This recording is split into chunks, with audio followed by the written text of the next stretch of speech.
So అందరికీ నమస్తే. ప్రస్తుతం మనతో పాటు ప్రవీణ్ పాస్టర్ ని చంపిన వ్యక్తుల్లో షమీర్ హుస్సేన్ ఉన్నారు అని చెప్పి చాలా మంది క్రైస్తవులు ఆరోపించారు. మనం నిన్న మనం మొత్తం ఇదే విన్నాము. అయితే ప్రస్తుతం మనతో పాటు లైన్ లో షమీర్ హుస్సేన్ ఉన్నారు. ఆయనతో మాట్లాడదాం. నమస్తే సార్. నమస్తే అమ్మా. సార్, మీరు చెప్పండి.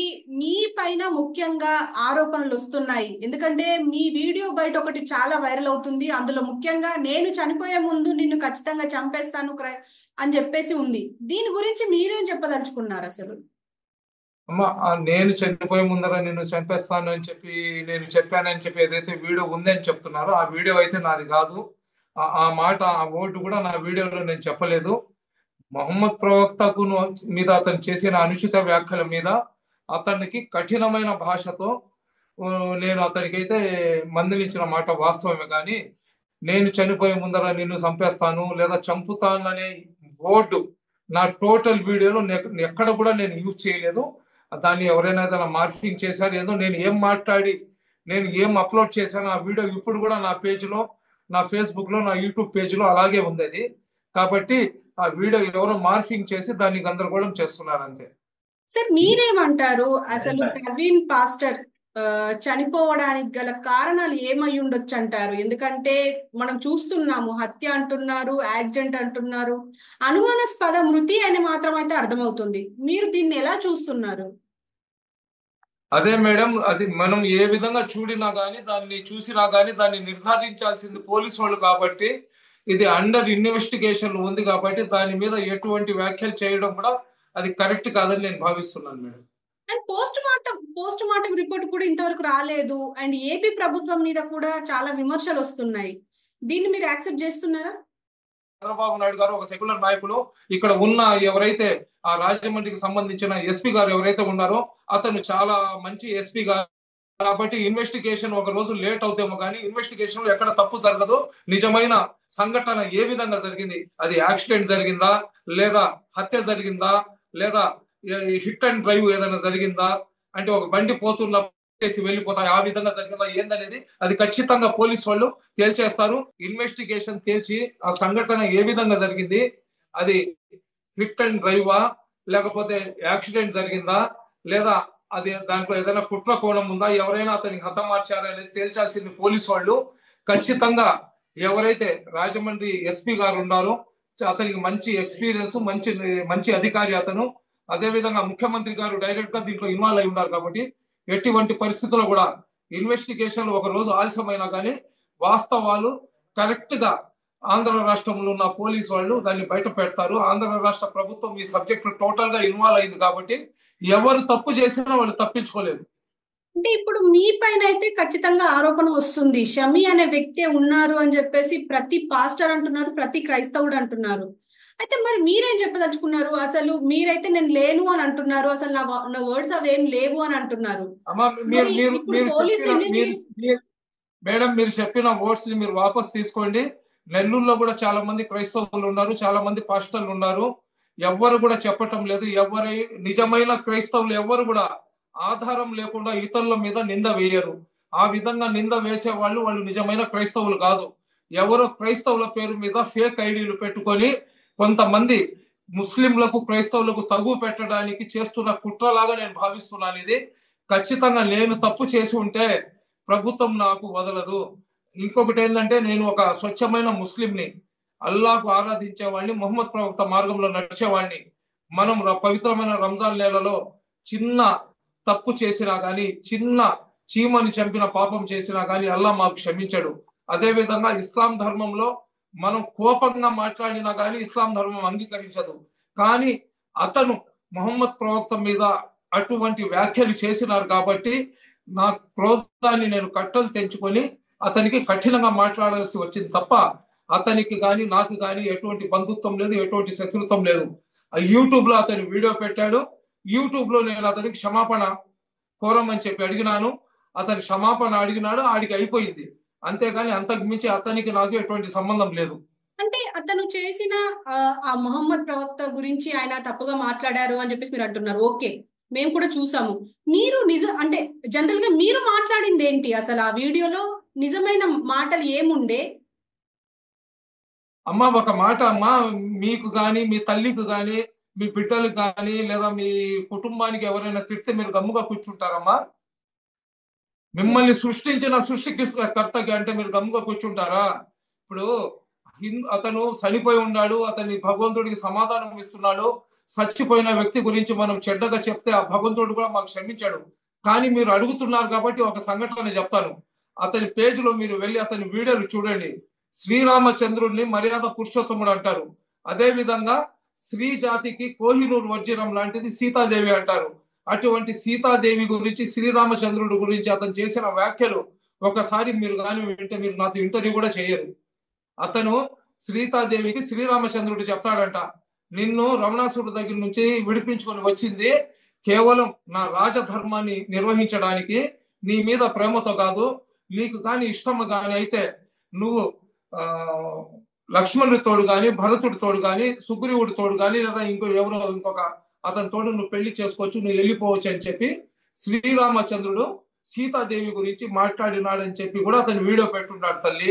నేను చెప్తుండేది ఏంటంటే, అతను చనిపోయి ఉన్నాడు.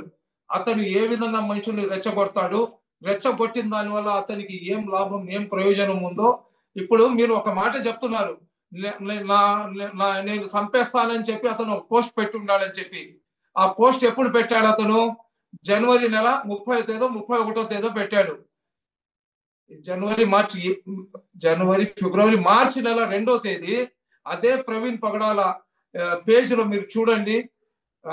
రాజేష్ ఓఫర్ అనే ఒక అతను ఒక చర్చికి పాస్టర్ అన్నమాట.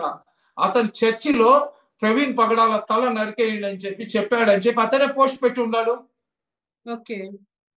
ఈ సంఘటన జనవరి నెలలో అయిపోయింది. నేను చెప్తున్న సంఘటన ఏంది, జనవరి ఫిబ్రవరి మార్చి 2వ తేదీ పెట్టున్నాడు అదే ప్రవీణ్ పగడాల. వాళ్ళ క్రిస్టియానిటీకి సంబంధించిన వేరే సంస్థకు చెందిన వ్యక్తులు ఇతని తలను నరికేయమని చెప్పి చర్చిలో చెప్పారని చెప్పి అతను పోస్ట్ పెట్టి ఉన్నాడు. వాళ్ళు ఎందుకు వాళ్ళు చంపారని ఎందుకు మాట్లాడటం లేదు? నేను ముస్లిం కాబట్టి నా మీద నిందలు కానీ వేసేస్తే ముస్లింలకు చదువు సంధ్య లేదు, ముస్లింలకు నాలెడ్జ్ ఉండదు, వాళ్ళకి ఏం చెప్పినా నడుస్తుంది నా మీద వేస్తున్నారా? వాడితో భయపడాలా? ఒక మనిషి మీద మేము నింద వేయాలంటే దానికి ఆధారం కావాలా? కొన్ని లక్షల వీడియోలు యూట్యూబ్ లో వెళ్ళండి మీరు. ముస్లింల అమ్మాయిలను మానభంగాలు చేయండి, బుర్ఖాలు లాగేయండి, గడ్డాలు తీసేయండి, వాళ్ళ ముస్లింల తలను నరికేయండి. మొన్న అఘోరి ముస్లింలను క్రైస్తవులను ఊచకొత్త కోసేస్తాను తలవారు తీసుకొని తిరిగింది. ఇప్పుడు ఎవరైనా చచ్చిపోతే అఘోరికి అతను చేశారా? అంటే నేను ముస్లిం కాబట్టి ఈ ఒక్క వీడియో నేను పెడితే నా మీద చెప్పేస్తున్నారు. కొన్ని లక్షల వీడియోలు ఉన్నాయి యూట్యూబ్ లో. వాళ్ళకందరికి అరెస్ట్ చేయమని చెప్పి మీరు డిమాండ్ చేయగలరా? చెప్పండి అమ్మా, న్యాయం చెప్పండి. అంటే మేము అడిగే క్వశ్చన్ ఏంటంటే, మీరు అసలు వీడియో మీదేంటి అసలు? అంటే నేనైతే చంపేస్తాను, నేను చచ్చిపోయే ముందు అని అనలేదు, అది క్రియేట్ చేశారు అని అంటున్నారు. మీరు నిజంగా ఆ మాటలు ఏం మాట్లాడారు ఆ వీడియోలో? ఆయన కౌంటర్ అతను మా ప్రవక్త గురించి అతను ఎంత బూతులుగా చెడ్డగా మాట్లాడాడో నేను వ్యక్తిగతంగా ప్రవీణ్ పగడాల అతనికి నేను వ్యక్తిగతంగా బూతులు తిట్టి మాట్లాడినాను. నువ్వు వారం లోపల క్షమాపణ కానీ చెప్పకపోతే క్రైస్తవ సోదరులందరూ కూడా దీనికి బాధ్యత వహించాలని చెప్పినాను. తర్వాత క్రైస్తవ సోదరుల నుంచి అతని మీద వ్యతిరేకత వచ్చింది. నెల్లూరులో ఉన్న క్రైస్తవ సోదరులందరూ కూడా అతని మీద ప్రెస్ మీట్ పెట్టి అతను ప్రవీణ్ పగడాల కాదు, అతను ప్రవీణ్ జగడాల, అతనికి చెప్పు తీసుకొని కొడతాం, అతని క్రిస్టియానిటీ గురించి తెలియదని చెప్పి నెల్లూరులో ఉన్న క్రైస్తవ సోదరులందరూ కూడా ఒక ప్రెస్ మీట్ పెట్టి మాట్లాడడం జరిగింది. ఆ వీడియో కూడా ఉంది, కావాలంటే మీకు నేను పంపిస్తాను వాట్సాప్ లో. అంటే ఇప్పుడు ఎప్పుడైతే క్రిస్టియానిటీ నుంచి వ్యతిరేకత వచ్చిందో అప్పుడు అతను మొహమ్మద్ ప్రవక్త గురించి మాట్లాడిన వ్యాఖ్యల మీద అతను క్షమాపణ కోరుకున్నాడు. అతను క్షమాపణ కోరుకున్న తర్వాత ఆ సంఘటనకి అక్కడితో వదిలేసినాం. అతని ముఖం నాకు తెలియదు, నా ముఖం అతనికి తెలియదు. అతని వీడియో నేను చూసినాను, నా వీడియో అతను చూసి ఉంటాడు. అంతకు మించి అతనికి నాకు ఎటువంటి సంబంధాలు లేవు. అతను క్షమాపణ కోరుకున్నాడు, మేము ఆ విషయంలో అక్కడితో వదిలేసినాం. అండ్ ఇప్పుడు మీరేమంటారు? అంటే ఇప్పుడైతే నేను లేను, అసలు ఆయనకు నాకు ఎలాంటి సంబంధం లేదు అని అంటున్నారు. రేపటి నాడు పోలీసులు వచ్చి మీ పైన ఎలాంటి కేసులు నమోదు చేసే అవకాశం ఉంది అని చెప్పేసి చాలా మంది మాట్లాడుతున్నారు. దీని గురించి మీరేం చెప్తారు? చాలా మంది ఏమైనా చెప్పొచ్చు అమ్మా, కానీ కేసు నమోదు చేయాల్సింది పోలీసు వాళ్ళు కదా. నేను తప్పు చేసి ఉంటే ఖచ్చితంగా పోలీసు వాళ్ళు నా మీద కేసు నమోదు చేస్తారు. నేను తప్పు చేసి ఉంటే ఖచ్చితంగా నేను శిక్షకు అర్హుండే కదా. నేను తప్పు చేయకపోతే నేను దాని గురించి ఆలోచించాల్సిన అవసరమే నాకు లేదు కదా. కరెక్టే. సో నేను ఇప్పుడు తప్పు చేసి ఉంటే మీ ముందర నేను వచ్చి మీ ఛానల్లో నేను మాట్లాడాను కదా తల్లి. నేను ఎక్కడో ముసుగేసుకొని పారిపోయి దాక్కుంటాను కదా. అంటే ఇప్పుడు క్రిస్టియానిటీలోనే అతనుకు వ్యతిరేకత వచ్చింది కాబట్టే ఈ సంఘటన జరిగింది అని చెప్పుకోవచ్చు అంటారా? ఇప్పుడు మీరు మీరు మీరు మీరు మీరు చెప్తున్నారు కదా, మీ మీద అనుమానాలు ఉన్నాయి, మీరు ఏ విధంగా జరిగి ఉంటదని మీరు అనుకుంటున్నారు కదా. ఇప్పుడు ఆయన హిందూ దేవి దేవతల గురించి మాట్లాడి ఉన్నారు. హిందూ సంస్థల వాళ్ళు అతనికి ఈ విధంగా చేసి ఉంటారని ఎందుకు అనుకోకూడదు? రాధా మనోహర్ దాస్ నేమ్ కూడా వస్తుంది కదండి. అమ్మా, రాధా మనోహర్ దాస్ పేరు కూడా నేను ఒక వ్యక్తి పేరు గురించి నేను అడగటం లేదమ్మా. ఇప్పుడు నేనేంది, నా వ్యక్తిత్వం ఏంది, ముస్లిం సమాజం ఏంది అనేది ఆయన అజయ్ బాబు సుజయ్ బాబు గారు ఎవరో అతను చెప్పారు. రంజాన్ నెలలో ముస్లింలు ఎటువంటి చెడ్డ పనులు చేయలేరని. అదే విధంగా రాజేష్ మహాసేన కూడా మాట్లాడిన మాటలు మీరు ఒకసారి విని ఉండాల్సింది. ఎందుకంటే వ్యక్తిగతంగా నేనేంది, నా పరిస్థితి ఏంది అనేది రాజేష్ మహాసేన గారికి తెలుసు.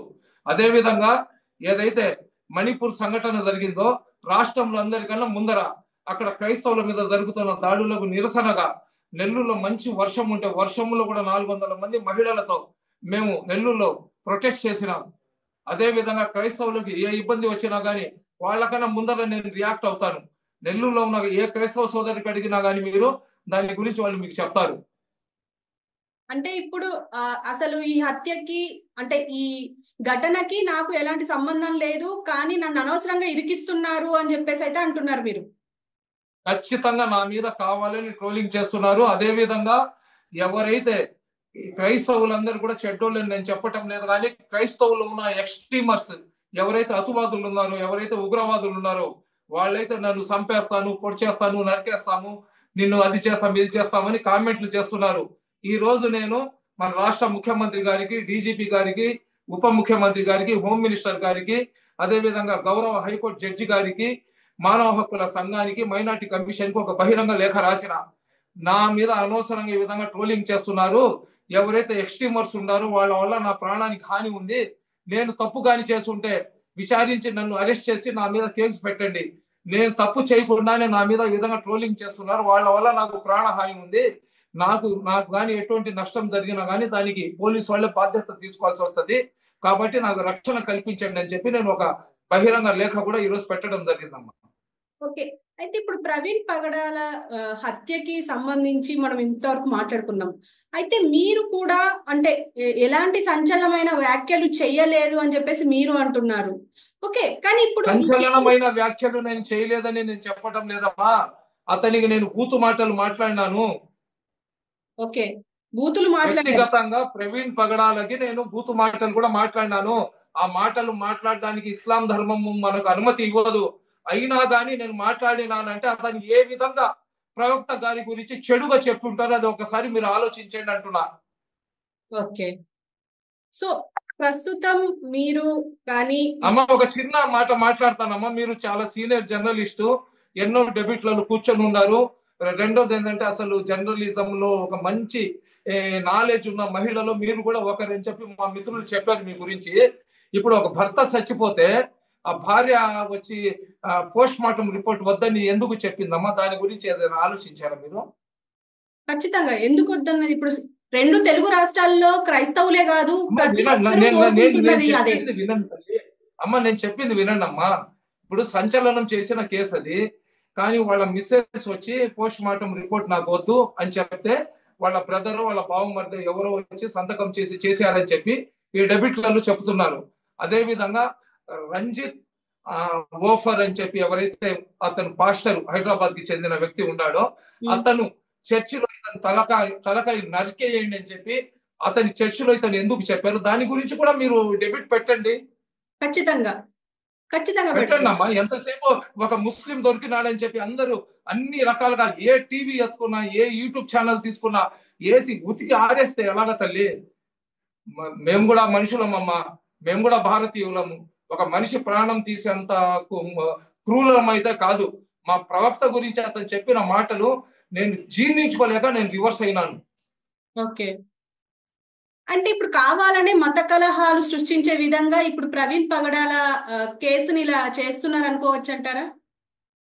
ప్రవీణ్ తొగడాల కాదు, అతను ప్రవీణ్ పగడాల కేసు ఏదైతే ఉందో దాంట్లో ఎటువంటి లాలూచి పడాల్సిన అవసరం ఆంధ్ర రాష్ట్ర పోలీస్ కి లేదు.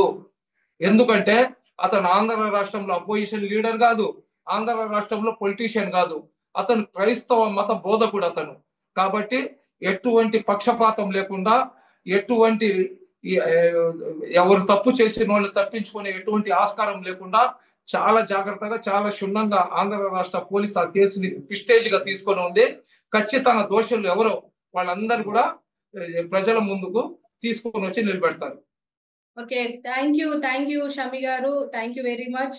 సో చూసారు కదా, ఈ హత్య అయితే దీంట్లో నాకు ఎలాంటి సంబంధం లేదు.